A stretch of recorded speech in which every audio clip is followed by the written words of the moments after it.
على جبل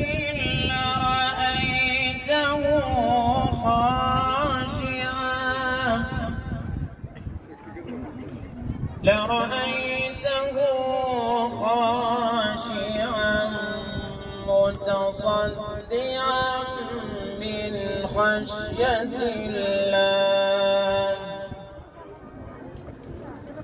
وتلك الأمثال نضربها للناس لعلهم يتفكرون. هو الله